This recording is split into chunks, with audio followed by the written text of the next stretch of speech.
рековте дека со огромен ризик по собствената личната безбедност, дека нема да мочите и ќе ги кажувате своите ставови. Дали тоа значи дека веќе имате било како вид на закан? Ја до сега за тоа не сум рекол, меѓутоа да, имав.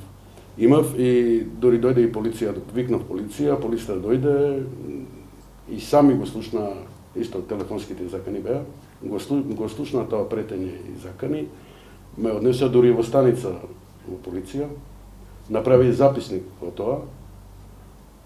Тоа е она што го имам надворешен притисок и надворешни претења, а и внатре во комисијата имам притисок и претења од посебно од председателот на комисијата.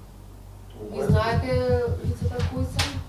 Не сум, после тоа, од кога бев во полиција, од кога направија записник за тоа претење, не ми се уволе, а дали полицијата го отирали му запретил, не знам што тоа, не знам. Какви беа заканите?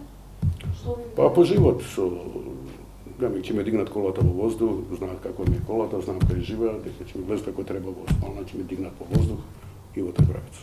Како го коментирате? Тоа го има во записникот на полицијата, не е тоа.